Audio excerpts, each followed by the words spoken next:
ذکری کا نام سنا ہے؟ بلوچستان میں یہ ہے بہت زیادہ ہے فرقہ یہ. بلوچستان میں جو یہ شہر تربت ہے، ہاں، اس کی ہسٹری پتہ ہے کیا ہے؟ نہیں پتہ اس کی ہسٹری، اور یہ کہاں سے چلا تھا، اور یہ کس طرح گروہ کام کرتا تھا یہ، اور کس طرح یہ گمراہی کے راستے پہ چلے.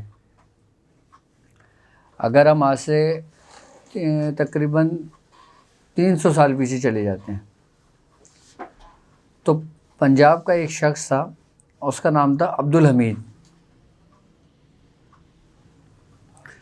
وہ یہاں سے ہجرت کر کے بلوچستان گیا تھا، اس نے تربت کو اپنا مسکن بنایا تھا. اچھا، بیسیکلی وہ ذکر کرتا تھا، ٹھیک ہے، اور جب وہ کام کیا کرتا تھا نا تو کام وہ دوسرے طریقے سے کرتا تھا. یعنی کہ جو ظاہری اس کے حالات تھے نا، ظاہری جو اس کے معاملات اس نے رکھے ہوئے تھے وہ ذکر و اذکار کے رکھے ہوئے تھے، لیکن باطنی طور پہ جو وہ کام کیا کرتا تھا وہ جادو کے ذریعے کیا کرتا تھا. تو اس کے تربت کے اندر تقریباً ہزاروں کی تعداد میں شاگرد ہو گئے تھے. اچھا، اس کی ایک تاثیر یہ تھی کہ یہ جو نا ذکر جاری کر دیا کرتا تھا. اچھا، ذکر جاری یہ کرتا تھا، ایک دیوی ہے جس کا نام ہے امری. کون سی دیوی؟ امری. اس کے ذریعے کرتا تھا یہ کام. اچھا، امری دیوی جو ہوتی ہے نا اس کا اثر ہی انسان کے قلب پر ہوتا ہے، کیونکہ وہ سب سے پہلے انسان کے قلب کے اوپر اثر انداز ہوتی ہے. اچھا، اس دیوی جو امری ہے نا اس کے دو روپ ہیں. ایک اس کا وہ روپ ہے جو اس کو شیطانیت کی طرف لے جاتی ہے، جیسے استدراج انسان کو حاصل ہوتا ہے، اور ایک اس کا وہ روپ ہے جو ایک جگہ قائم مقام ہو جاتا ہے، یعنی کہ نہ وہ آگے بڑھتا ہے نہ وہ پیچھے ہٹتا ہے، وہ اس کو اپنا مسکن بنا لیتی ہے. ٹھیک ہے، تو یہ جو عبدالحمید صاحب تھے نا یہ اس کے بہت بڑے عامل گزرے ہیں، دیوی امری کے. اچھا، یہ کرتا یہ تھا کہ جب یہ کسی کو کوئی ذکر تعلیم کرتا تھا نا تو یہ اس کے اوپر اس کو سوار کر دیا کرتا تھا. اچھا، جب انسان ذکر کے اندر بیٹھتا ہے نا، جب اس کو کوئی ذکر ملتا تھا پھر یہ اپنی توجہ کے ذریعے اس شخص کے اندر اس کو منتقل کرتا تھا، تو اس کے اندر ایک کیفیت پیدا ہونے لگتی تھی. تو وہ یہ سمجھتا تھا کہ میرا ذکر چل رہا ہے، میرا ذکر سٹارٹ ہو گیا، میرا قلب سٹارٹ ہو گیا. جبکہ وہ کون سی قوتیں تھیں؟ وہ استدراجی قوتیں تھیں. اس کے ذریعے اس کا حلقہ بڑھتا چلا گیا. اچھا، جب یہ حلقہ بڑھا تو اس کے بھی دو گروہ بن گئے. ایک گروہ وہ کہ جس نے بالکل ہی سب کچھ ترک کر دیا، نماز، روزہ، کلمہ، ہر چیز ختم کر دیا، وہ صرف ذکر میں لگے. وہ کہتا ہے کہ ذکر ہی سب کچھ ہے، باقی نماز، روزہ یہ کچھ بھی نہیں ہے، ان کی نظر میں ان کی کوئی اہمیت نہیں ہے. ایک گروہ اس طرف چلا گیا، اور ایک گروہ دونوں کو ساتھ اپنے لے کے چلا. اچھا، جو دونوں کو اپنے ساتھ لے کے چلا وہ پھر ایک وقت میں آ کے کہیں نہ کہیں اللہ نے ان کو ہدایت دے دی. لیکن جو لوگ بالکل ہی اس سے منحرف ہو گئے وہ لوگ پھر جادو کی سمت چلے گئے. اچھا، یہ بہت تیزی سے پھیلا. اچھا، اس کی ایک سب سے بڑی شاگرد تھی، وہ ایک عورت تھی. آج بھی اس کا وہ ان لوگوں نے مزار بنایا ہوا ہے، اور باقاعدہ یہ لوگ ذکری جب اس کو دیوی جو امری ہے اس کو حاضری کرتے ہیں نا، اس کی جب دعوت دیتے ہیں، اس کو بلاتے ہیں، تو باقاعدہ یہ لوگ اس کی جو قبر ہوتی ہے نا اس کا یہ لوگ برہنہ ہو کے طواف کرتے ہیں. تو اس کی قوت شیطانیت کی یہ انتہا ہوتی ہے کہ اگر یہ کسی کے اوپر یہ بٹھا دے امری کو تو اس کا اتارنا بہت مشکل ہوتا ہے، ناممکن ہوتا ہے. کیونکہ اس کو وہی اتار سکتا ہے جو اس کی قسم سے جانتا ہے، اس کی وابستگی ہوگی، جو اس کے بارے میں جانتا ہو. اچھا، ذکری جادو اس وقت جو نا ہمارے پاکستان میں بھی بہت زیادہ ہے، ذکری لوگ موجود ہیں. اچھا، یہ لوگ اپنے آپ کو بڑا محفوظ رکھتے ہیں، بڑا پوشیدہ رکھیں گے یہ لوگ اپنے آپ کو. ظاہری حالت میں آپ ان کو نہیں پہچان پائیں گے. لیکن جب آپ ان کی صحبت اختیار کریں گے نا، آہستہ آہستہ آہستہ آپ کو یہ معاملات کھلتے چلے جائیں گے، کیونکہ یہ انہی شیاطین سے مدد لیتے ہیں، اور یہ بھی سلسلہ بڑھتا بڑھتا بڑھتا پھر اس کے ماننے والے لوگ بھی وہ ذکری کہلائے۔ اچھا، آج بھی کچھ لوگ ایسے ہیں جو ان چیزوں کو نہیں مانتے۔ کن چیزوں کو؟ جو روحانیت سے وابستگی ہوتی ہے۔ اب میں حضور فرماتے ہیں کہ سن 78 کی بات ہے، ایک ذکری باقاعدہ طور پہ ان سے مقابلہ کرنے آیا تھا۔ یہ بات ہے جب میں حضور کوننگی میں رہا کرتے تھے۔ آیا تو مقابلے کی نیت سے تھا، لیکن جب ہوا یہ کہ میں حضور تھے گھر کے اندر، گھر کے باہر جو نا ایک درخت تھا، وہاں پہ ایک چبوترا بنا ہوا تھا، تو میں حضور جب آتے تھے نا وہاں بیٹھ جایا کرتے تھے۔ تو وہ آیا، وہ آ کے اس پہ بیٹھا، اور بیٹھا کچھ دیر، اس کے بعد وہ بے ہوش ہو گیا۔ جب اس کو ہوش آیا، پاپا باہر تھے، پاپا کہتے ہیں کیا ہوا؟ کہہ رہا مجھے معاف کر دو۔ تو پاپا نے کہا میں نے کیا کرا ہے؟ مجھے تو یہ بھی نہیں پتا تو ہے کون۔ کہہ رہے نہیں، مجھے معاف کر دو، آپ کو سب پتہ ہے اور آپ ہی نے کیا یہ سب کچھ۔ تو کہنے لگے نہیں، تو کہتا ہے کہ ہوا یہ، میں اس ارادے سے، اس نیت سے نکلا تھا، اور باقاعدہ میں وہاں سے آیا تھا بلوچستان سے۔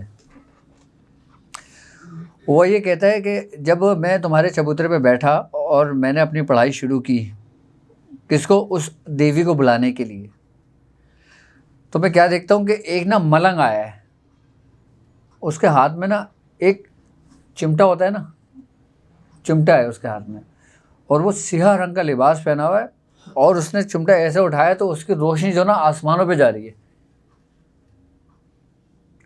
اور اس نے بالکل میرے قریب مارنے کے لیے لایا، اور میرے یہاں تک کہ میں اور وہ دیوی ہمارے یہاں تک آیا، اس کے بعد اس نے روک دیا۔ اس کے بعد وہ کہہ رہا مجھے ہوش نہیں تھا پھر۔ خیر میں نے بولا بھائی یہ تیرا وہم ہوگا، تیرا گمان ہوگا، کہ چھوڑ تب تو اپنے گھر جا۔ کہہ رہا نہیں، اب میں توبہ کرنا چاہتا ہوں۔ تو میں نے کہا اچھی بات ہی کوئی نہیں ہے، لا ہاتھ دے اپنا۔ پاپا نے پھر اس کو توبہ کرائی۔ اچھا میں نے پوچھا، میں نے کہا یہ کون تھے بزرگ؟ یہ کسی پڑھائی کی روحانیت تو نہیں تھی؟ تو میاں حضور فرماتے ہیں کہ یہ ہمارے خاندان کے، جو ہمارے نسبی خاندان ہیں، ہمارے ایک بزرگ گزرے، ان کا نام تھا کڑے خان۔ کڑے خان یہ ہمارے دادا کے پردادا تھے۔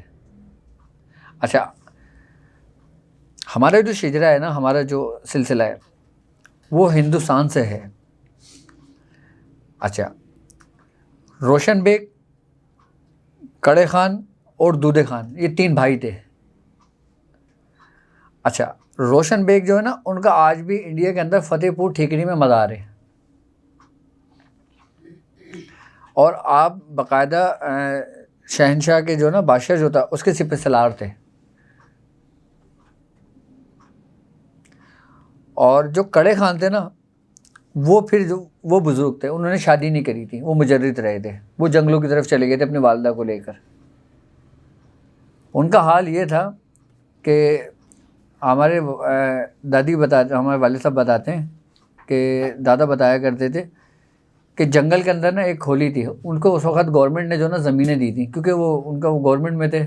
ہمارے جو دادا روشن بیگ تھے جن کا انتقال ہوا تھا، شہید ہوئے تھے وہ، تو ان کو گورنمنٹ نے جو نا باقاعدہ زمینیں دی تھیں، تو جنگل کی زمین ان کے حصے میں آئی تھی، تو انہوں نے کھولی ڈال کے نا وہاں رہنے شروع کر دیا تھا۔ تو ہماری دادی پاپا بتاتے ہیں کہ جب ہماری دادی نا ان کے لیے دال بنایا کرتی تھی مسور کی، یہ شوق سے کھاتے تھے، اور دال ایسی جیسے بالکل پتلی، تو آپ دال بنایا کرتی تھیں، دال بنا کے جو نا کھولی کے باہر رکھتی تھی اور آواز لگاتی تھی کڑے خان کے نام سے، تو دیکھتی تھی کبھی کوئی شیر چلا آ رہا ہے، کہ کوئی اژدہا آ رہا ہے، کوئی کچھ آ رہا ہے، وہ اپنا روپ بدل لیا کرتے تھے۔ اور میاں حضور فرماتے ہیں کہ وہ اپنی وفات کے بعد 70 سال تک بنفس و نفیس اپنے گھر میں آتے رہے. تو ان کی ہمارے خاندان کو دعا ہے، ہماری نسل کو، کہ اگر کوئی تکلیف، کوئی پریشانی یا کوئی ایسے معاملات ہوں تو ان کے نیاز دی جائے. تو ان کی مدد کو یہ ہمارے اس میں آتی ہے.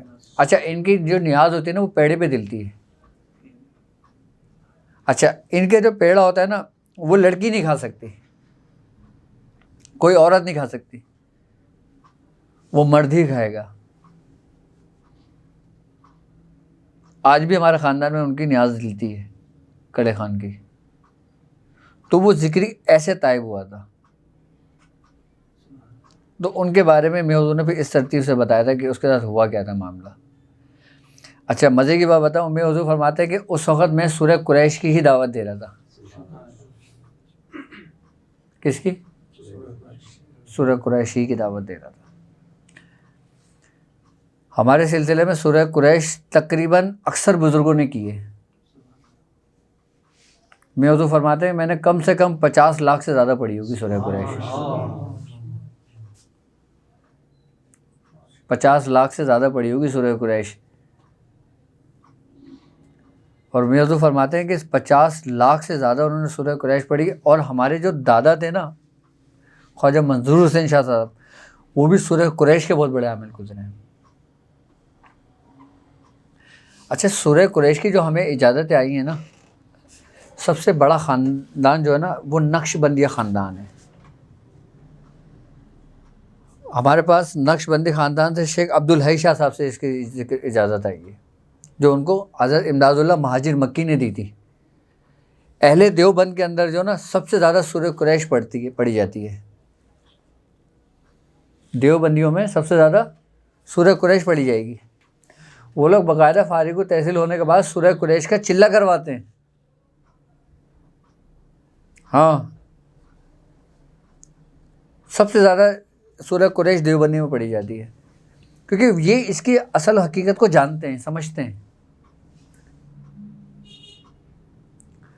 اور آپ دیکھ لو سب سے زیادہ فراوانی کہاں پر ہے؟ اہل دیوبند کے مدرسے میں. وہ لوگ کوئی چندہ نہیں مانگتے، وہ لوگ کوئی لاؤڈ اسپیکر پہ نہیں مانگتے، وہ لوگ کچھ نہیں بولتے کہ یہ زیر تعمیر ہے یا وہ زیر تعمیر ہے. لوگ خود آ کے دیتے ہیں. وہ سورہ قریش کی برکت ہے. میں حضور نے بڑا چاہا کہ سورہ قریش لوگ کریں، لیکن کوئی کسی میں لگ گیا، کوئی کسی میں لگ گیا، کوئی کسی میں لگ گیا. سورہ قریش کو اگر دیکھیں نا تو لوگ سورہ قریش کو بھی سمجھے نہیں ہیں. میں نے بتایا تھا نا کہ اس کا سورہ قریش میں یہ سمجھ لو کہ اللہ رب العزت نے تمہارا احسار خود کر دیا کہ لیلاف قریش ایلافہم رحلۃ الشتاء والصیف، کہ ہم نے انہیں میل دیا، یعنی محبت دی، اور سردی اور گرمی دونوں سے محفوظ کر دیا. اب سردی اور گرمی دونوں سے بھی محفوظ ہو رہے ہیں. گرمی سے مراد تمام شیاطین، تمام جنات، تمام جادو، تمام ہر وہ چیز آ گئی جو حرارت اور حدت رکھتی ہے. اور سردی سے محفوظ کی جو بات ہے وہ تمام وائرس، جراثیم، بیکٹیریاز، بیماریاں، یہ سب کچھ آ گئی. یہاں دیکھیے سورہ قریش پڑھنے والا ہر قسم کے وائرس اور وباؤں سے بھی محفوظ رہے گا. آپ لوگوں کو ڈر ہے نا کہ یار یہ ویکسینیشن آ رہی ہے یا یہ ویکسین لائے گی تو یہ نقصان دے گا، تو یہ ہوگا وہ ہوگا. کچھ نہیں ہوگا. آپ سورہ قریش کو پکڑ کے رکھیں تھامے. بیماری آپ کے جسم کے اندر داخل بھی ہوگی تو اپنا اثر نہیں رکھے گی، کیونکہ اس کو اللہ نے محفوظ کیا ہے. سورہ قریش کو اگر آپ دیکھو نا تو سورہ قریش کے تقریباً 70 حروف بنتے ہیں. کتنے؟ 70 حروف بنتے ہیں. اور ان 70 حروفوں کے اندر تقریباً 70 سردار ہیں اس کے جو موکلان ہیں.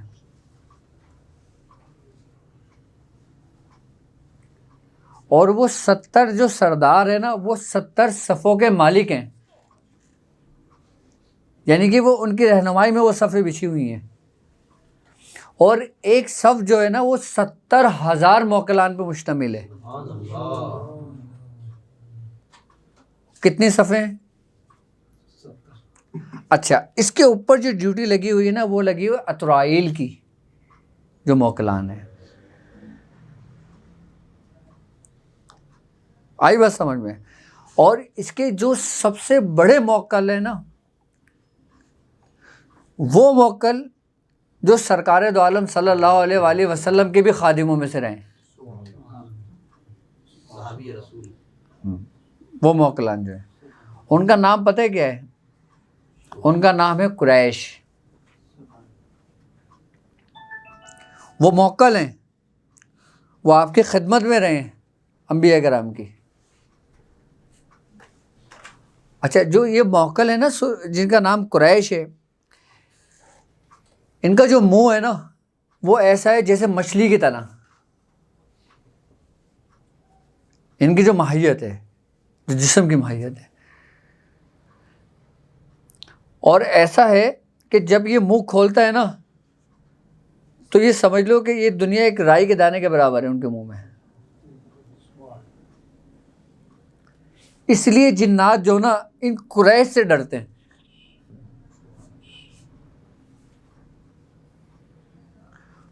اور یہی وہ موکل ہیں سورہ قریش کے جن کے ہاتھ میں چاروں عناصر کی تسخیر اللہ رب العزت نے دی ہے، کہ جو سورہ قریش میں رکھی گئی ہے. اور ان 70,000 صفحے جو ہے نا، ان 70,000 صفحے جو بچھی ہوئی ہیں، اس کے ایک کے پیچھے 70,000 کا ایک لشکر ہے. کس کا؟ جس کے سرخ جنات ہیں. اور ہر جنات کے پیچھے میاں حضور فرماتے ہیں کہ 70,000 جنات ہیں اس کے پیچھے جو ان کے تابع ہیں. اور ان سب کی کمانڈ جو ہے نا وہ کس کے ہاتھ میں؟ قریش کے ہاتھ میں.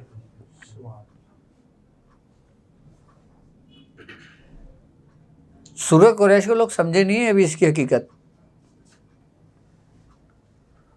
سورہ قریش کے موکلان کی اگر ایک دفعہ آپ زندگی میں دعوت دیتے ہو نا تو آپ کی 7 پشتوں کے کام آتی ہے. وہ صرف ایک بندہ ریاضت کرتا ہے تو اس کی 7 پشتیں بیٹھ کر کھاتی ہیں. وہ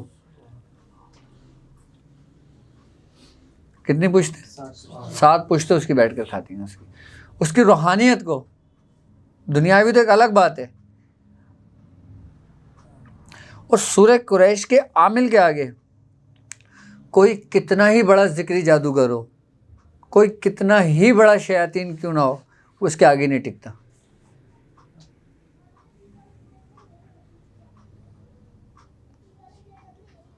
اور جو موکلان جو قریش ہے نا،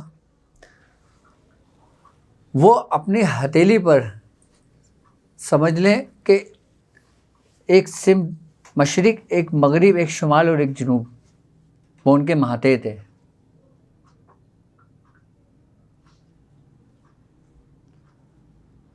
اچھا، ان کے بھی طریقے کار ہیں ان تک پہنچنے کے. ان تک پہنچنا کوئی آسان نہیں ہے. ہمارے سلسلے کے ایک بزرگ ہیں، ان کا نام ہے حضرت شیخ عبد الرزاق بانسوی رحمۃ اللہ علیہ. حضرت عبدالحی شاہ صاحب جو تھے نا، آپ کو 3-4 بزرگوں سے خلافت و اجازت تھی. ایک ان کے والد محترم حضرت مخلص الرحمن جہانگیر، ایک امداد اللہ مہاجر مکی، اور ایک شیخ عبد الرزاق بانسوی. اچھا، جو شیخ عبد الرزاق بانسوی تھے نا، آپ سورہ قریش کی دعوت کے عامل تھے سب سے بڑے. ہمارے خاندان میں سب سے بڑی سورہ قریش کی جو دعوت تھی نا وہ انہوں نے دی ہے، شیخ عبد الرزاق بانسوی نے. اچھا، آج بھی آپ کا جو مزار ہے نا وہ بانسا شریف میں، انڈیا کے اندر. اچھا، ان کا جو مزار بنا ہوا ہے نا، وہ جو بانس کی لکڑی ہوتی ہے نا، اس کے اوپر پورے چھت بنی ہوئی ہے، پورا گھر بنا ہوا ہے. آج بھی ان کی اولادیں فرسٹ فلور پہ رہتی ہیں، اور باقی اوپر جو نا شہنشاہ جنات، یہ سب جنات رہتے ہیں ادھر. یہاں تک کہ پورے ہندوستان سے اگر کسی کے اوپر کوئی جنات ہوتا ہے یا کوئی خبیث روح ہوتی ہے، کوئی شیاطین ہوتے ہیں نا، تو وہ ان کے مزار پہ لے کے جاتے ہیں تو وہ ٹھیک ہو جاتا ہے. اور آپ کے شاہ عقیق بابا جو ہیں وہ بھی سورہ قریش کے عامل گزرے. شاہ عقیق کا نام سنا ہے نا؟ آپ بھی سورہ قریش ہی کے عامل گزرے. تو یہ سورہ قریش ہی کی روحانیت ہے آپ کے جو دربار پہ، آپ کے جو ارد گرد جو لوگ ٹھیک ہوتے ہیں. یعنی کہ سورہ قریش تو آپ کی حیات میں تو ہے ہی اکثر، لیکن آپ کے مرنے کے بعد بھی آپ کو فائدہ دے گی سورہ قریش. لیکن اس کی وہاں تک پہنچنے کی ایک خاص ترتیب ہے. اچھا ہمارے پاس جو اس کی اجازت ہے نا وہ حضرت شیخ عبد الرزاق بانسوی سے ہے.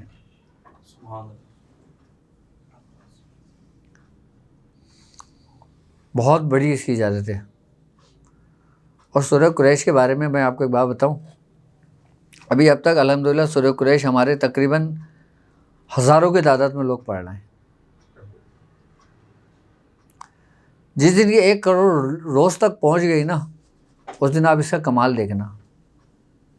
ابھی لاکھوں تو روز پڑھی جا رہی ہے. یعنی کہ اگر ہم اپنے تمام شاگردوں کو ملائیں نا جتنے لوگ پڑھ رہے ہیں تقریباً لاکھ تک تو روز پڑھی جا رہی ہے یہ. لیکن جس دن یہ کروڑ تک پہنچ گئی نا اس دن دیکھو کیسا غلبہ آئے گا سورہ قریش کے لشکر کا. میں حضور فرماتے ہیں کہ اہل ہند کو جو نا سورہ قریش کی ضرورت ہے. کس کی؟ سورہ قریش کی ضرورت ہے. جس دن یہ 1 کروڑ تک پہنچ گئی نا اس دن سارے بت گر جائیں گے.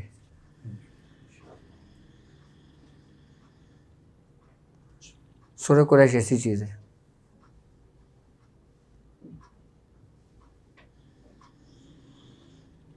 کیوں؟ کیونکہ سورہ قریش سب سے پہلی بات یہ ہے کہ اس میں یہ خاص بات ہے کہ اللہ تعالیٰ کہتا ہے نا کہ اور ہم نے انہیں محبت دی، یعنی کہ لیلاف قریشن. اچھا اب یہی سورہ قریش آپ کے حب کے عمل میں بھی کام آ سکتی ہے. یعنی کہ آپ اس سے حب کے کام بھی کر سکتے ہیں، محبت کے کام میں بھی آ سکتی ہے. یہ نہیں کہ آپ نے حب کا الگ عمل کرنا ہے، جلانے کے لیے الگ عمل کرنا ہے، بجھانے کے لیے الگ عمل کرنا ہے، اس کے لیے الگ عمل کرنا ہے. نہیں، یہ ایک ہی عمل ایسا ہے کہ اس سے آپ کے سارے کام کمپلیٹ ہو رہے ہیں. یہ محبت اور حب کی تفسیر کے لیے بھی بہترین ہے سورہ قریش. جو لوگ سورہ قریش کا یہ عمل کر لیں نا، کیا 1111 مرتبہ روز کا، اس کی میں ایک خاص ترتیب کے ساتھ لے کے چل رہا ہوں، اسٹیپ بائی اسٹیپ. ہمیں کوئی اتنی جلدی تو ہے نہیں. جب ہم اس کی ایک خاص ترتیب کے ساتھ 1111 مرتبہ کر لیں گے نا، حب کے لیے آپ نے صرف الائچی دم کر کے دینا ہے. آپ جس کو الائچی کھلاؤ گے نا آپس میں محبت پیدا ہو جائے گی میاں بیوی میں. اور جو اولاد نافرمان ہیں ان کو سورہ قریش پڑھ کے دم کر کے ان کو کھلائیں الائچی، اولاد فرما بردار ہو جائے گی. لیکن اس کی روحانیت کے لیے جو نا، اس کی روحانیت کے ساتھ ساتھ ایک بڑے کمال کی بات یہ ہے کہ اس کو آپ نے پڑھنا ہی نہیں ہے، خالی اس کو سمجھنا بھی ہے. جس دن آپ کے اندر ایک یقین پیدا ہو جائے نا، کیا کہ آپ سورہ قریش سے کیا کیا کر سکتے ہیں، آپ کو پھر کسی طریقے کی ضرورت نہیں پڑے گی. آپ جو کرو گے نا وہ طریقہ ہوگا. آپ جو کرو گے نا پھر وہ طریقہ ہوگا. لیکن آپ نے سورہ قریش کو صرف سمجھنے کی ضرورت ہے. اور جس کو چاروں عناصر کی ترتیب مل جائے، چاروں عناصر کی ترتیب سمجھتے ہو کیا ہے؟ نہیں، یہ جو چاروں عناصر کی ترتیب ہے نا یہ حیات ہے. کیا؟ یہ حیات ہے. آپ اپنی طبعی عمر سے اپنی زندگی کو بڑھا سکتے ہیں اسی کے ذریعے. سورہ قریش کے ذریعے. بھائی زندگی اور موت یہی ہے نا، ان اعضاء ترتیبوں کا بکھر جانا اور سفر جانا، ترتیب ہی ہے نا اس کی. آپ جب اس کی ترتیب کو مینٹین رکھو گے، بیلنس اور رکھو گے، تو آپ چاہو اپنی عمر کو کھینچ کے 100 سال تک لے جاؤ، 200 سال تک لے جاؤ. اچھا یہ سورہ قریش ہی کی ہمارے خاندان کی ایک برکت ہے کہ ہمارے خاندان میں بزرگوں کی جو عمریں ہوئی ہیں نا 90 95 100 200 500 سال ہوئی ہیں، یہ سورہ قریش ہی کی برکت سے ہوئی.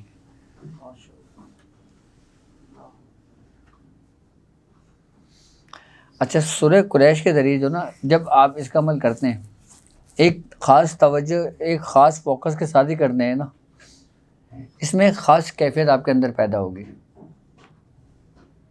آپ نے سنا ہوگا کہ آج کل وہ چل رہا ہے ایسٹرل پروجیکشن. کیا؟ ایسٹرل پروجیکشن جو چل رہا ہے. ایسٹرل پروجیکشن کیا ہے کہ اپنے جسم میں سے نا اپنی روح کو نکالنا.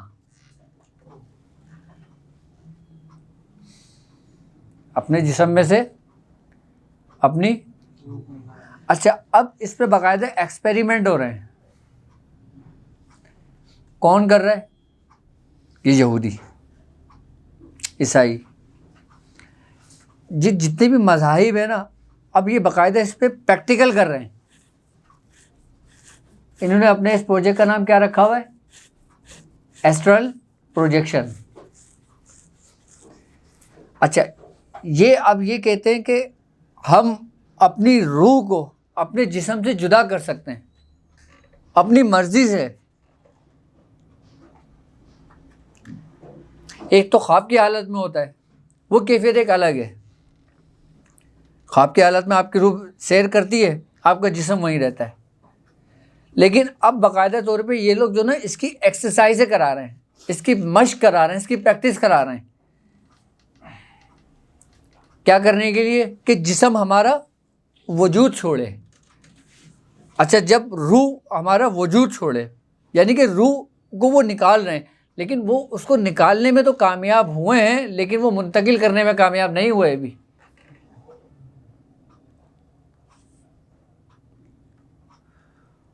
وہ ہمارے ہی طور طریقے پہ اپنا کام کر رہے ہیں. یعنی کہ ہم نے اپنا راستہ چھوڑ دیا اور انہوں نے ہمارا راستہ اپنا لیا. جس میں آپ نے سنا ہوگا نا، جس میں امثالی جو ہے. اب اس پروجیکٹ کے اوپر باقاعدہ یہ لوگ کام کر رہے ہیں.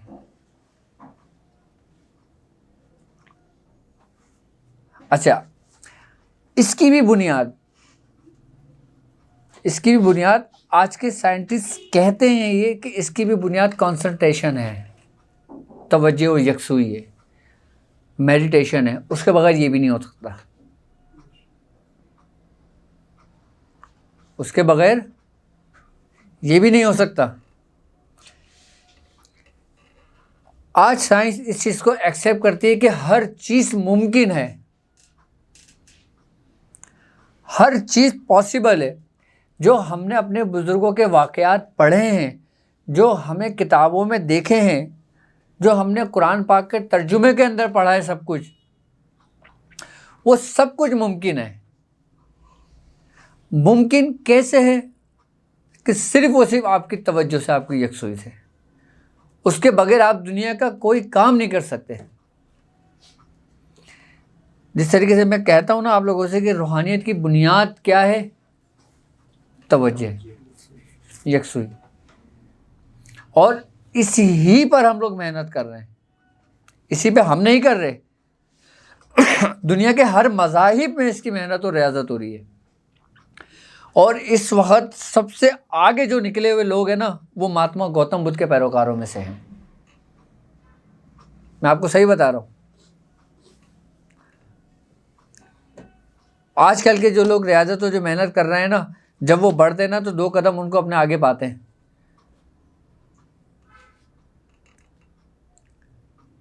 کیا وجہ ہے یہ؟ لیکن وہ رہیں گے پھر بھی پیچھے ہی، کیونکہ ان کے اندر وہ نور نہیں ہے جو ہمارے اندر موجود ہے. لیکن ایک بات یاد رکھنا، جہاں جہاں تک روشنی ہے نا، وہاں وہاں تک اندھیرا ہو سکتا ہے. جہاں جہاں تک اندھیرا ہے نا، وہاں وہاں تک روشنی ہے. جہاں نیکی ہے نا، وہاں،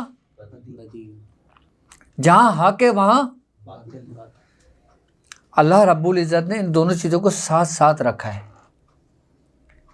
لیکن ایک اپنی استدراجی قوتوں سے اس مقام پر پہنچ رہا ہے، اور ایک لیکن روحانی قوت والا ہمیشہ ایک قدم آگے ہی ہوگا. لیکن میں ظاہری حالات کی اگر بات کروں نا، اس چیز کے اوپر سب سے زیادہ ریاضت اور سب سے زیادہ محنت جو لوگ کرتے ہیں نا، وہ کون کرتے ہیں؟ بدھسٹ جو ہوتے ہیں، مہاتما گوتم بدھ کے جو پیروکار ہوتے ہیں، یہ لوگ اپنے بچوں کی جو تربیت کرتے ہیں نا، تقریباً 3 سال 4 سال کی عمر سے بچوں کی تربیت شروع کرتے ہیں اپنی۔ یہ لوگ کیا کرتے ہیں، ان لوگوں نے اپنے گھروں کے اندر، اپنی جگہوں کے اندر، اچھا یہ لوگ ایسی جگہوں کا انتخاب کرتے ہیں جیسے آپ نے دیکھا ہوگا جو پرفضا ہوتی ہے، یعنی کہ پہاڑوں جیسی ہریالی ٹائپ کی جگہ ہوتی ہے، جہاں پہ پرسکون ماحول ہوتا ہے، جہاں پہ کوئی ٹریفک، کوئی آلودگی نہیں ہوتی کسی قسم کی کچھ۔ اور یہ لوگ پھر ایک چھوٹی چھوٹی سی نا کھولیاں بناتے ہیں، اور باقاعدہ یہ لوگ اس کھولی کے اندر اپنے بچوں کو بند کر دیتے ہیں۔ وہ کہتے ہیں تم نے رہنا ہے اب یہیں پر۔ وہ یہ نہیں کہتے کہ آپ نے بھائی یہ کرنا ہے، یوں کر کے بیٹھ جانا، تصور کر کے بیٹھ جانا، بس نہیں، وہ یہ نہیں کہتے۔ وہ کہتے بھائی بیٹھ جاؤ، جیسے بھی بیٹھو۔ وہ کہتے ہیں کہ جو تمہارے اپنے اندر کی قوت ہے نا، تم نے خود بیدار کرنا ہے، وہ کسی بھی صورت میں بیدار کر لو۔ آپ ساری زندگی اللہ اللہ کی ضرب مارتے رہو، نہیں ہوگی۔ آپ ساری زندگی ویسے بیٹھے رہو، نہیں ہوگی، جب تک کامل مرشد کی، کامل استاد کی توجہ نہ ہو اس پہ۔ آپ کی جو سوچ بکھر رہی ہوتی ہے نا، اس کو سمیٹنے والا کون ہوتا ہے؟ کوئی ہے جو ان سوچوں کو سمیٹ رہا ہوتا ہے۔ آپ کے اندر جو کیفیت پیدا ہو رہی ہوتی ہے نا، آپ یہ نہ سمجھو کہ یہ میری اپنی ہی صلاحیت کی وجہ سے ہے، وہ وہی اس کو کریٹ کر رہا ہوتا ہے اپنے توجہ کے ذریعے۔ اور پوری بکیں لکھی ہوئی ہیں اس پہ، لیکن ان سب کی بنیاد کیا ہے؟ آپ کی روحانی ہی مشق ہے۔ یعنی کہ اس کے بغیر آپ کسی بھی مذاہب کی ترقی، کسی بھی مذاہب کی کامیابی نہیں دیکھ سکتے اس کے بغیر۔ کوئی اگر سورج کو دیکھ رہا ہے تو وہ سورج کو دیکھے جا رہا ہے، کوئی اگر چاند شغل آفتاب کر رہا ہے تو وہ شغل آفتاب کر رہا ہے، کوئی ستارے کو دیکھ رہا ہے تو وہ ستارے کو دیکھ رہا ہے۔ آپ اپنی توجہ کے ذریعے ستاروں کو بھی ادھر کر سکتے ہو۔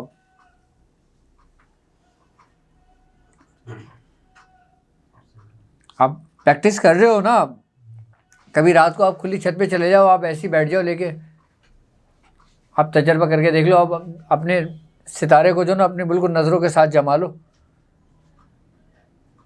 اور نظرے کے بعد جب جماؤ گے آپ اس کو دیکھو گے، آپ ادھر ادھر کرو گے، ادھر ادھر ہونا شروع ہو جائے گا، آپ جہاں روکو گے وہاں رکے گا۔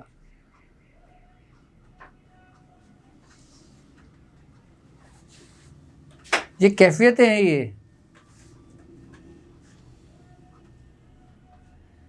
یہ سارا سب کچھ جو بنیاد ہے نا، یہ ٹوٹلی اس کی بنیاد جو نا صرف آپ کی توجہ اور آپ کی یکسوئی ہے۔ اچھا، میں یہ کہہ رہا تھا کہ ایسٹرل پروجیکشن جو ہے نا،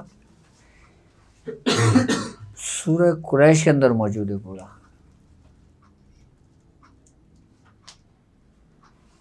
ہاں، الذی اطعمہ، نہیں کیا، وآمنہم من خوف، کہ اور ہم نے انہیں خوف سے امن بخشا۔ اچھا، ایسٹرل پروجیکشن کے اندر اس وقت جو یہ ریسرچ کر رہے ہیں نا، ان کو یہ خوف ہے کہ اگر ہم نے اس روح کو اس جسم سے نکالا اور اگر یہ منتقل واپس نہ لوٹی تو انسان کوما میں چلا گیا۔ یہ لوگ یہاں پہ آگے نا امید ہو رہے ہیں۔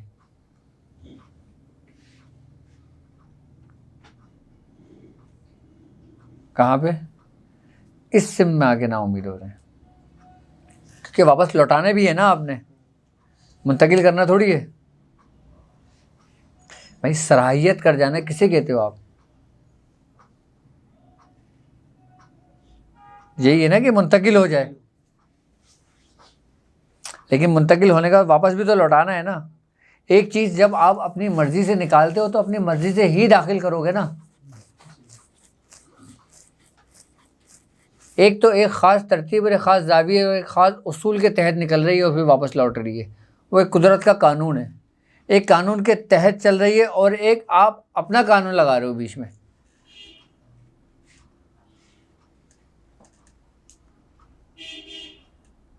تو چینجنگ تو ہے نا.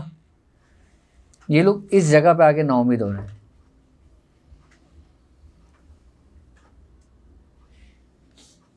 اور سورہ قریش پڑھنے والا اس چیز کے امن سے بالکل خوف اس میں آ گیا, امن میں آ گیا, خوف سے.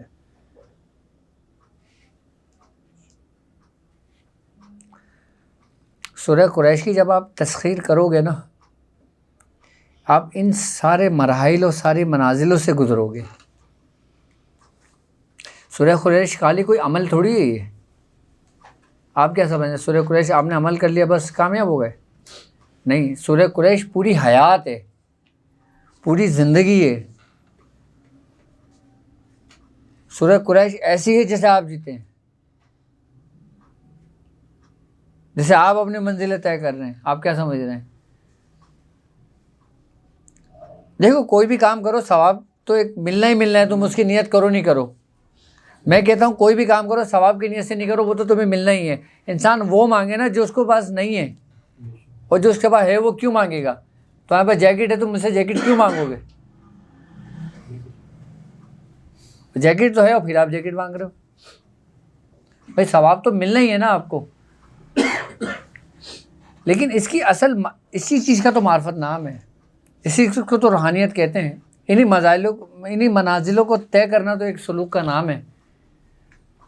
خالی سورہ قریش سے ہی آپ کا پورا سلوک طے ہو جائے. آپ سلوک کی بات کرتے ہیں,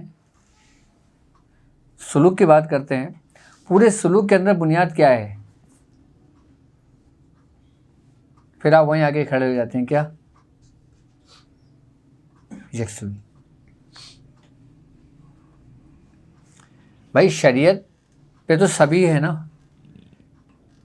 شریعت تو سمجھتے ہیں نا, احکام الہی تو سمجھتے ہیں نا, نماز روزہ تو ہم جانتے ہیں نا, ہم پڑھتے ہیں نا, اس سے تو ہم واقفیت ہے نا ہماری. اب اس کے بعد آگے ہمارے اسٹیپ کیا ہوگا؟ اچھا یہ مزے کی بات آپ کو بتاتا ہوں کہ لوگ اپنی نمازوں سے بھی غافل ہیں. کیا؟ ہم نماز پڑھتے ہیں, نماز پڑھنے کی چیز ہے.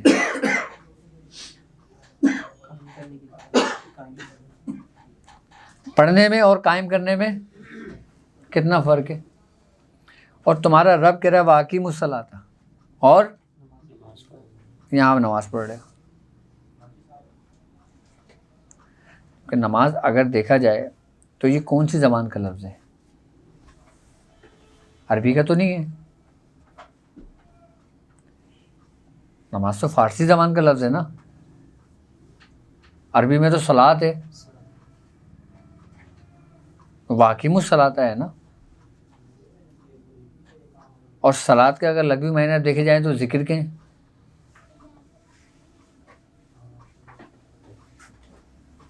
کیا آپ ذکر میں ہو؟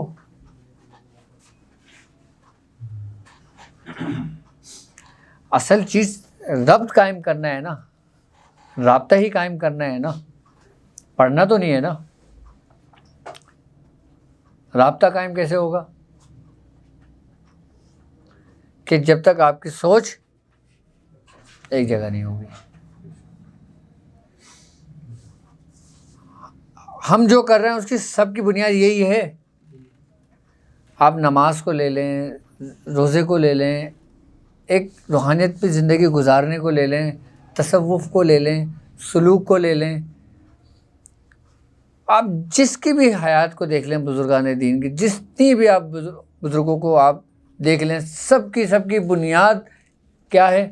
اللہ سے تعلق, اللہ کا رابطہ تعلق کب قائم ہوگا؟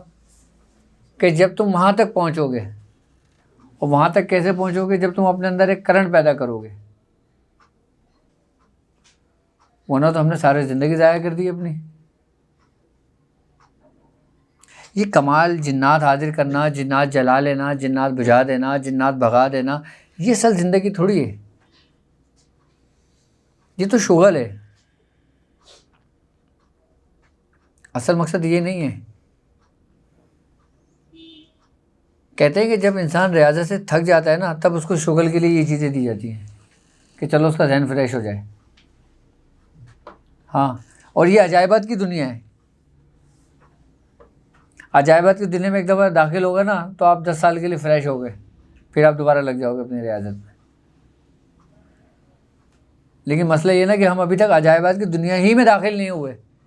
رب تک تو دور کی بات ہے پہنچنا. ابھی ہم پہلی سیڑھی پہ ہی نہیں چڑھے، پہلی منزل میں داخل نہیں ہوئے ابھی ہم. اچھا، ہماری پہلی منزل اور ہر مذاہب کی آخری منزل ہے وہ.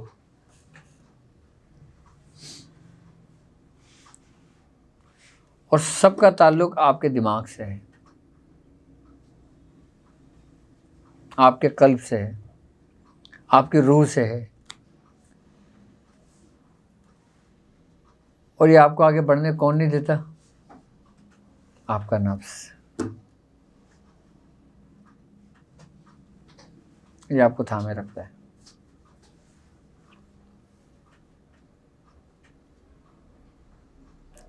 حضرت ہمارا تو کانسیپٹ یہی بنا ہوا ہے نا کہ بھائی بڑے بڑے جبے پہنے ہوں گے، بڑی سی داڑھی ہوگی، ہاتھ میں تسبیح ہوگی، سامنے بڑا سا امامہ ہوگا، تو بندہ بولے گا ہاں بھائی یہ بندہ دین کی خدمت کر رہا ہے. یہ تو حلیہ ہے نا ہمارا، اور دین میں حلیہ کا کوئی تعلق نہیں ہے. لوگوں کا کانسیپٹ ہے یہ.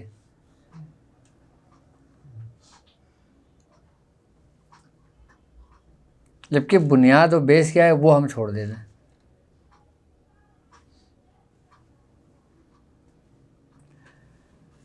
میرے پاس میاں حضور کی ایک تصویر ہے، یہ سن 1978 کی ہے. ہمارے ایک پیر بھائی تھے، ان کی شادی میں میاں حضور گئے تھے. تو میں کسی دن دکھاؤں گا آپ لوگوں کو، ٹھیک ہے نا. اس سے بھی کم خشخشی داڑھی تھی.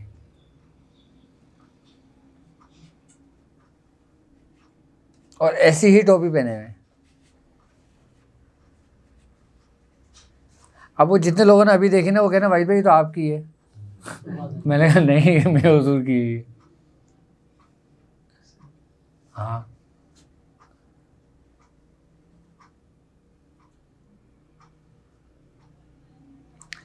تو اب بات یہ ہوتی ہے کہ ہر بندہ جو نا اپنی سوچ اور اپنی عقل کے مطابق بات کرتا ہے.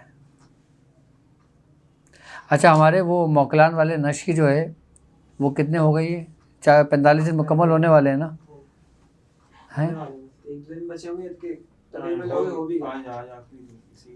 آج آخری دن ہوگا نا. اچھا، جن لوگوں نے شادی جو 45 نقش روز لکھے ہیں 45 دن ہو گئے، وہ بھی کمپلیٹ ہو چکے ہیں. اب موکلان کے بھی کمپلیٹ ہو چکے ہیں نا، کچھ ابھی چل رہے ہیں. ٹھیک ہے ٹھیک ہے ٹھیک ہے ٹھیک ہے. یعنی کہ یہ ہو گیا 15 کے نقش کی، ٹھیک ہے، زکوٰۃ ہو گئی. اور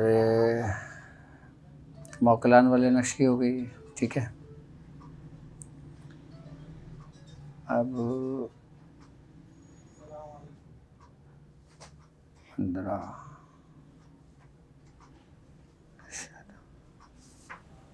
ٹھیک ہے.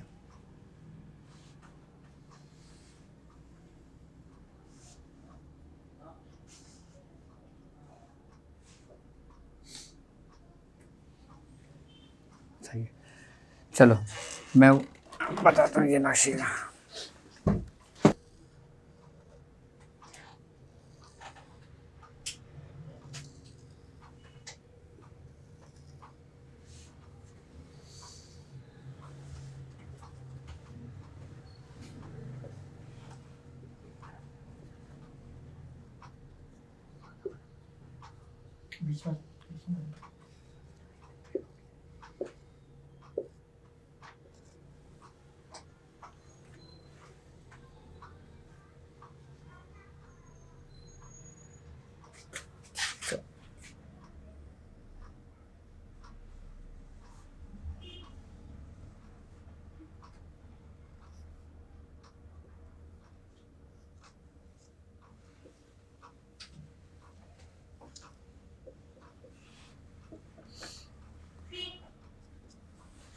اچھا، حیا یوشن، اب یہ اس میں لکھے جائیں گے.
ساتواں خانہ یہ آ رہا ہے نا ہے.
اچھا یہ جو نقش ہے نا اب یہ ہے ہر قسم کے شیاطین کو جلانے کے لیے، جنات کو جلانے کے لیے، آئی بات سمجھ میں، اور جو لوگ نظر میں آ جاتے ہیں ان کے لیے یہ ٹھیک ہے. اچھا اس کے بہت طریقہ کار ہیں استعمال کرنے کے، نظر آ رہا ہے ٹھیک ہے. یہاں عجزت آ جائے گا یا بدو آ جائے گا یا بتادین زائدین واہن ٹھیک ہے. اچھا جن کے اوپر آسیب ہوں، جن کے گھر میں آسیب ہوں، مریض کے اوپر آسیب ہو، نظر ہو، چڑیل ہو یا کوئی بھی ہو ٹھیک ہے، یہ نقش اس ترتیب سے لکھنا ہے اور لکھنے کے بعد اس کا فلیدہ بنا لینا ہے. جس طریقے سے میں نے پہلے فلیدہ بنوایا تھا، وہ جو کانوں میں دوں یا دیکھیں ناک میں اس کو جلا کے دھواں دینا ہے ٹھیک ہے. اچھا یہ نقش بھی 45 نقش روزانہ 45 ہی دن تک لکھے جائیں گے. اچھا پہلے جو نئے لوگ ہیں وہ 15 کا نقش 45 روز 45 دن تک لکھیں گے. جب وہ مکمل ہو جائیں گے اس کے بعد جو باموکل جو نقش ہے نا پھر وہ لکھیں گے، وہ 45 نقش روز 45 دن تک لکھیں گے. اچھا جب ہم اس منزل میں داخل ہوں گے تو یہ ہیں سرخ جنات، سرخ جنات ہیں یہ اس کے. پھر ہم یہ 45 نقش روز 45 دن تک لکھیں گے. آئی بات سمجھ میں. اچھا اس میں ہم نمبر نہیں ڈالیں گے، اس میں صرف نام آئیں گے، بس ان کے نام ہی کافی ہیں. اچھا یہ نقش آپ بیماریوں کے لیے بھی دے سکتے ہیں. اگر کوئی شخص بیمار ہو آپ 11 نقش لکھیں، ایک نقش روزانہ مریض کو دے دیں، وہ اپنے جسم سے ملے اور جلا دے، اس کو سکون مل جائے گا. اس سے جادو بھی ختم ہوگا، جادو کے اثرات بھی ختم ہوں گے اس سے. اور وہ لوگ کہ جو باقاعدہ طور پہ موذی امراض میں مبتلا ہوں،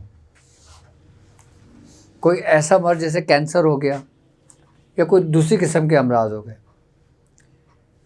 اس کے طریقہ کار یہ ہوگا کہ یہ نقش 11 نقش روز لکھیں مکمل ہونے کے بعد، 11 نقش روز لکھیں اور سرخ لال مرچ ہوتی ہے جسے نظر اتارتے ہیں، وہ ایک نقش کے اوپر رکھیں اور مریض کے الٹے بازو پہ باندھ دیں. صبح جب مریض سو کے اٹھے گا نا، سکون سے سو کے اٹھے گا، اس کے بعد کھول کے دونوں چیزیں اس کو پسے اتار کے اس کو جلا دے. 40 دن یہ عمل مکمل کر دیں. اچھا اس کے بہت طریقہ کار ہیں. اس کے بارے میں کسی نے کچھ پوچھنا ہے نقش کے بارے میں؟ جی کیا اس کی تعداد جو ہم پہلے موکل میں جو ان کا عداد کے حساب سے نام لے کے ہم پکار دیتے پھر لکھ لیتے، تو اس میں تعداد کے حساب سے نہیں کہنا؟ نہیں، اس میں صرف سمپل لکھنا ہے. اس کے دو طریقے ہیں لکھنے کے. ایک طریقہ کار تو یہ ہے کہ آپ نے 45 نقش روز 45 دن تک لکھنا ہے. ٹھیک ہے, یہ سمپل طریقہ کار ہے. آپ چاہو تو اس طریقے سے زکوٰۃ ادا کر لو. اور اس کا دوسرا طریقہ کار یہ ہے کہ آپ نے اس کو 9 نقش روز لکھنا ہے خالی.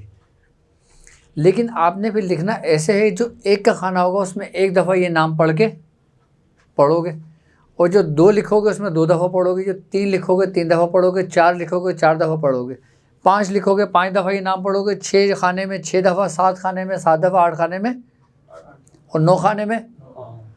اس طریقے سے 9 تعویذ لکھو گے. تاثیر دونوں کی برابر ہوگی. ہاں, یہاں پہ آپ پڑھ کے لکھ رہے ہو, وہاں پہ صرف آپ ایک دفعہ پڑھ کے لکھ رہے ہیں. اگر اس ترتیب کے ساتھ آپ لکھیں گے تو آپ نے 9 نقش روز لکھنا ہے, اور اگر آپ نے سمپل لکھنا ہے تو آپ نے 45 نقش روز لکھنا ہے. ہاں کیا پوچھ رہے تھے؟ 45 دن کے بعد پھر اس کو پھر اس طریقے سے ٹھنڈا کرنا جس طرح سادے کو کیا تھا, موکل کو کیا تھا. اب اپنے پاس رکھنا ہے یہ. اس کو رکھنا ہے. ہاں, موکل والے کو وہ تو بھی سمندر میں ڈالنے کو تو میں نے نہیں کہا کسی کو. آپ نے شادی کرنا. ہاں نہیں, اس کو اپنے پاس رکھیں آپ, کیونکہ اب یہ رکھیں گے نا اپنے پاس, پھر میں ان کو انہی نقش کے استعمال کرنے کے طریقہ کار سمجھاؤں گا. کیونکہ ایک محنت ہے نا ان لوگوں کی, ایک ریاضت کی ہے نا, تو اس کو کیوں نہ استعمال کریں نا, تاکہ لوگوں کو فائدہ ہو, خود کو بھی انسان کو پتہ چلے کہ اس نے کس چیز میں محنت کی ہے. اور اس کے متعلق کوئی پوچھنا کسی نے؟ ایک چیز ہے کہ یہ جو 4 کونوں میں آپ نے لکھا ہے عزیمت میں استعمال ہوتے ہیں برہتی شریف کے, تو یہ کیا ہے؟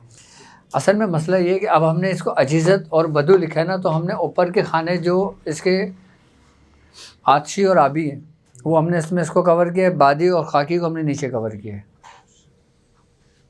ٹھیک ہے, عجیزت کیا ہے نہیں سمجھتے, میں نے پچھلی ویڈیو میں بتایا تو اس کے بارے میں تفصیلی, کہ یہ وہ حروف ہیں جن کا تعلق تا کا عدد سے ہے.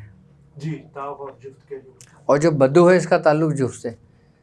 تو ہم نے ان عددوں کو جوڑ لیا تو یہ ایک عبارت بن گئی, اور اس کی اپنی ایک تاثیر ہے عجیزت کی. دونوں صورت میں زکوٰۃ ادا کر سکتے ہیں, 9 بھی اور 45, جو صورت آپ کو بہتر لگے. جو آپ کو بہتر لگے, جو آپ کو جس میں آسانی ہو. اچھا 9 کا لکھو گے تو اس میں میرے خیال سے تھوڑا سا آپ کو کم ٹائم لگے گا 20 منٹ لگے. ایک نقش لکھنے میں, ایک نقش لکھنے میں. تو وہ زیادہ تر لوگ 45 ہی لکھیں گے. 20 منٹ نہیں, مجھے لگ رہا ہے 9 لکھنے میں 9 لکھنے میں سے 2 سے 3 ایک سوال. پریکٹس ہو جائے گی نا, تو پھر آرام سے لکھ لو گے. ہاں یہ نئے جو طلبہ آ رہے ہیں, ہاں, اور اگر وہ ایک ساتھ سارا کور کرنا چاہیں گے وہ نہیں کر سکتے. نہیں کر سکتے, الگ الگ ہی کریں. جو نئے طالب علم ہے نا, انہوں نے ایسا نہیں کرنا کہ وہ سب کچھ لے کے چلے اپنے ساتھ, ورنہ پھر ان کو میرے پاس لانا پڑے گا. ہاں, وہ اسٹیپ بائی اسٹیپ کریں. ہاں, وہ شروع سے لے کے چلیں, یعنی کہ اگر 45 کا نقش لکھ رہے ہیں تو اسی 45 کی تعداد مکمل 45 دن تک کریں, اور پھر انتظار کریں, پھر اجازت لیں, پھر موکل میں داخل ہوں, پھر موکل کے لکھیں, پھر اجازت لیں, پھر آپ صبح جنات میں داخل ہوں. سارے ایک ساتھ لے کے نہیں چلیں, کیونکہ ہر چیز کا ایک طریقہ کار ہے, اسٹیپ بائی اسٹیپ. اور کوئی بات؟ یہ ہر کھانے میں الگ الگ نام لکھا ہے نا, جلد ہے یا ہاں, یہ ہر کھانے میں الگ الگ ہیں. یہ عدد ہے یا یوشن ہو گیا, یہ بتت ہے یا یوشن ہو گیا, یہ دتت ہے یا یوشن ہو گیا, یہ دتت ہے یا یوشن ہو گیا, یہ وتت ہے یا یوشن ہو گیا, یہ دتت ہے یا یوشن ہو گیا. ٹھیک ہے, ڈسکرپشن میں ڈال. ہاں, یہ ڈسکرپشن کے اندر باقاعدہ ڈال دیں گے اس میں. ہاں ہاں, کس ٹائم پہ لکھنا ہے اور اس کا روپ کس ٹائم. یہ ٹائم دیکھ لو, یہ رات میں لکھو تو زیادہ بہتر ہے, عشاء کے بعد. عشاء کے بعد. سمت جیسے موکلان کی جب نقش لکھ رہے ہو آپ, قبلے کی سم رکھ لو اپنے. یہ اتت حیا یوشین ہو گیا, یہ بتدین ہے, زاہدین اور واہن. اسم میں رکھ کے لکھ رہے ہیں. اب مشرق کر لو یا قبلے کی رخ کر لو, اس میں کوئی کہ مکمل کرنے کے بعد پھر اس کو کنٹینیو ہم کرتے رہنا ہے, یا اس 9 مکمل ہونے کے بعد پھر اس کا کیا کریں گے؟ نہیں 9. اچھا, اب مثال کے طور پہ ایک بندے نے 15 کی زکوٰۃ ادا کری, اب وہ موکل میں داخل ہو گیا. اب ایسا نہیں ہے کہ وہ اس کو لکھنا چھوڑ دے گا 15 کے نقش کو. سادے والے کو ہاں, کو رکھنا ہے ساتھ میں. اس کو اپنے ورد میں رکھنا ہے نا. ایک دفعہ رکھ لیں یا 3 دفعہ لکھ لیں. آپ جب ایک چیز سے دوسری چیز میں داخل ہوگے تو پچھلے والی کو آپ چھوڑتے نہیں دو گے نا. اس کو دن میں ہی رکھنا ہے. ہاں اس کو آپ نے اب 15 کا لکھا, ٹھیک ہے, اب مکمل ہو گیا. اب آپ نقش موکل میں باموکل میں داخل ہوئے تو آپ نے جو پیچھے نقش رکھے نا وہ صرف 1 لکھ لیں یا 3 لکھ لیں. آئی بات سمجھ میں؟ اور پھر جب باموکل لکھ لیں گے آپ 45 دن مکمل ہو جائیں گے, پھر جب آپ اس میں داخل ہوں گے تو پھر اس کا بھی طریقہ کار یہی ہوگا. ہم ہی صرف 4 نقش لکھیں گے بس, ہم صرف 4 کی تعداد نکلیں گے اور پھر ان 4 سے پورا گیم کھیلیں گے کہ کس طریقے سے ہم نے کس اس میں کیا کرنا ہے. ہاں یہ پورا ایک گراؤنڈ ہے. یہ دیکھو ایک بات یاد رکھنا, بڑے بزرگ فرماتے ہیں کہ اگر دنیا میں کام کے علاوہ صرف کھیل ہوتا نا تو کھیل بھی اتنا ہی مشکل تھا جتنا کام. ہم کسی بھی چیز کو اگر شغل سمجھ کے کرتے ہیں نا, یا ہم اس کو ایک شوق اور ایک جستجو میں کرتے ہیں نا, تو ہم اس پہ غالب رہتے ہیں. ہم اس سے اکتاتے نہیں ہیں, ہمارا دل نہیں اکتاتا اس سے, ہم اس میں لگے رہتے ہیں جو ہم شوق سے کرتے ہیں. اور جو ایک زبردستی کر رہے ہوتے ہیں پھر ایک دن اس کو چھوڑ دیتے ہیں. تو آپ نے اپنی پریکٹس کو ایسے لے کے چلنا ہے کہ جیسے ایک طریقے سے کوئی آپ کسی چیز کی پریکٹس میں ہیں یا شغل میں ہیں, آپ کسی کرا تھوڑا سا بڑے آگے, دل کی طبیعت تھوڑی سی غالب آئی, طبیعت آپ نے چھوڑ دیا اس کو, آپ نے تھوڑی دیر بعد پھر دوبارہ بیٹھ گئے. آپ نے اپنے اوپر بوجھ نہیں ڈالنا, اپنے اوپر بوجھ نہیں ڈالنا, بالکل ریلیکس ہو کے ہر کام کرنا ہے. جتنا آپ ریلیکس ہوں گے, آپ کا ذہن ریلیکس ہوگا, آپ اتنی ہی کامیابی کی طرف جائیں گے. اب ہم لوگ, ہماری کامیاب نہ ہونے کی ایک سب سے بڑی وجہ یہ بھی ہوتی ہے کہ اس کی یہ بھی ہوتی ہے کہ ہم جو نا ہر کام کو نا ایک ساتھ لے کے چلنے کی کوشش کرتے ہیں کہ ہم اس کو بھی ساتھ لے لیں, اس کو بھی ساتھ لے لیں, اس کو بھی ساتھ لے لیں, اس کو بھی ساتھ لے لیں, ہم یہ بھی کر لیں. اب یہ کرنے کے بعد پھر دنیاوی معاملات بھی ہیں, پھر آفس بھی ہے, پھر کاروبار بھی ہے, اور پھر گھر میں بھی آنا ہے. تو انسان کا ذہن پورا اسٹریس میں آ جاتا ہے. ہم نے لوگوں کو اسٹریس میں نہیں لانا, بلکہ اس اسٹریس سے نکالنا ہے. اس اسٹریس سے انسان کیسے نکلے گا؟ جب وہ اپنے آپ کو جب تک ریلیکس نہیں کرے گا, یعنی کہ آپ اس کو آسانیاں نہیں دو گے. بھائی آپ لوگوں کے لیے آسانیاں پیدا کرو, اللہ آپ کے لیے آسانیاں پیدا کرے گا. روحانیت ایک آسان راستہ ہے, لوگوں نے اس کو مشکل بنا دیا, اس کو اس طریقے سے پیش کیا کہ لوگ بولتے ہیں یار یہ تو بہت مشکل راستہ ہے. جبکہ آپ یقین کریں گے آپ کا چلنا پھرنا اٹھنا بیٹھنا پورا عبادت ہو جاتا ہے, لیکن آپ اس چیز سے غافل ہو جاتے ہو. وہ کہتے ہیں نا محو تسبیح ہی تو سب ہے مگر ادراک کہاں, زندگی خود ہی عبادت ہے مگر ہوش نہیں. ہمیں ہوش نہیں ہے. میں چاہتا ہوں کہ آپ کا چلنا پھرنا بیٹھنا اٹھنا دیکھنا سب عبادت میں ہو جائے اور آپ کو پتہ نہ ہو. آپ جو کام کر رہے ہو نا وہ آپ کی عبادت میں شمار ہو. اچھا, جب ہم کسی چیز کی حقیقت کو سمجھتے ہیں نا, ہم اس میں جلدی کامیاب ہو جاتے ہیں. اب میں آپ لوگوں کو اتنا ڈیپلی سمجھاتا ہوں, سورہ قریش کے بارے میں نے اتنا ڈیپلی سمجھایا, 15 کے نقش کے بارے میں نے اتنا ڈیپلی سمجھایا. اس کی وجہ ہی یہی ہے کہ آپ پہلے اس کی اہمیت کو سمجھ لیں. جس دن آپ کسی کی چیز کی اہمیت کو سمجھ لیتے ہیں نا, پھر آپ زندگی میں نہیں چھوڑتے. اب یعنی کہ نظر کی حالت میں بھی ہوں گے نا تو آپ سورہ قریش پڑھ رہے ہوں گے, کیونکہ آپ اس کی اہمیت اور اس کی حقیقت کو جان چکے ہوتے ہیں. آپ کسی کی اہمیت اور حقیقت کو جان لو, ٹھیک ہے, آپ پھر اس سے آنکھ چرا سکتے ہو؟ نہیں چرا سکتے. لیکن آپ کسی کی اہمیت کو جانتے ہی نہیں ہو تو پھر آپ کچھ بھی کر سکتے ہو. قرآن پاک کی ہر سورت ہر آیت اپنا مقام و مرتبہ آپ ہے. ہاں, جس طریقے سے ابھی صرف اور صرف میں نے قرآن پاک میں سورہ قریش کو لیا ہے تو بھی تھوڑا سا سمجھایا ہے. اگر میں سورہ اخلاص کو لے کے آپ کو سمجھاؤں نا, اس کے بارے میں آپ بولو گے بھائی ہم سورہ اخلاص پڑھیں گے. اب ہم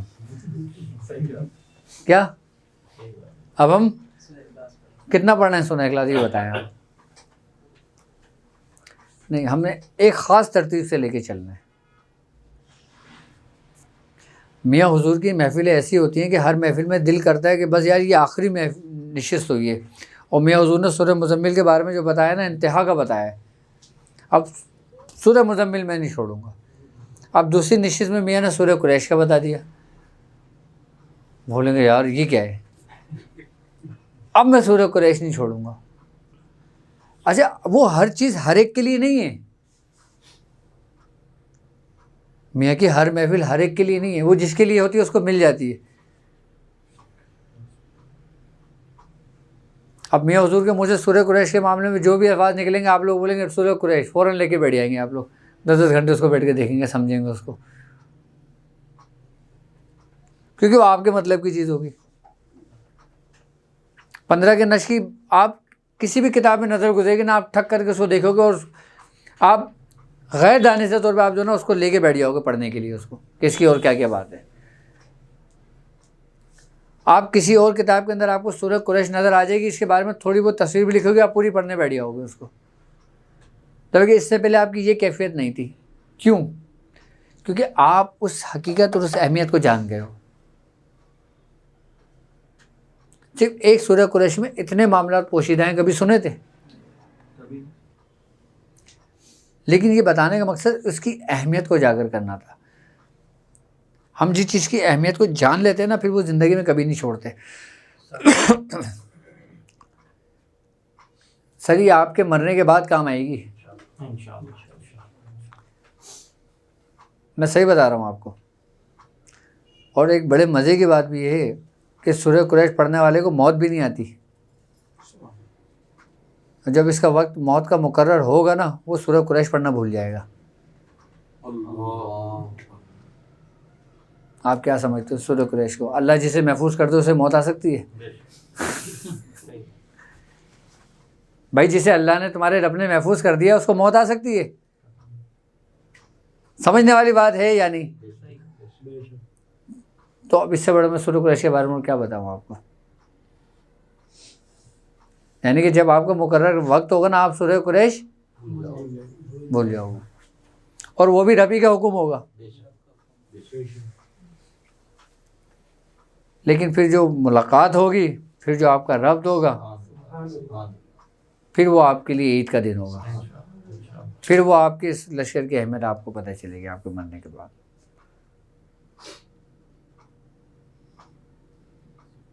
جس دن لوگ سمجھ لیا نا,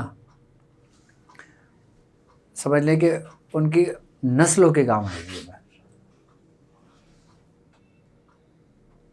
ہاں, لیکن اللہ تعالیٰ سب کو کامیابی عطا فرمائے.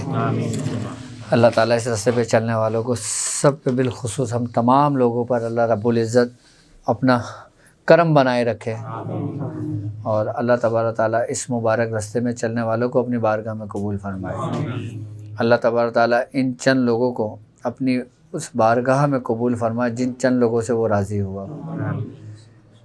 اے اللہ ہم سب کو بخش دے, اے اللہ ہم سب پر اپنے آسانیاں پیدا فرما. یا الہ العالمین ہم سے جو بھی کچھ غلطیوں کوتاہی ہو گئے ہوں تو اپنے فضل و کرم اور اپنے رحمت سے ہمیں معاف فرما. یا الہ العالمین ہمیں پڑھنے میں کوئی غلطیاں ہو جائیں, ہمارے لکھنے میں کوئی غلطیوں کوتاہی ہو جائیں, یا الہ العالمین ہمیں تمام شیاطین کے شر سے محفوظ فرما اور اس غلطیوں کو ہماری معاف فرما. یا الہ العالمین ہمارے دلوں میں ہمارے بزرگوں کی محبت کو ہمیشہ قائم و دائم رکھنا.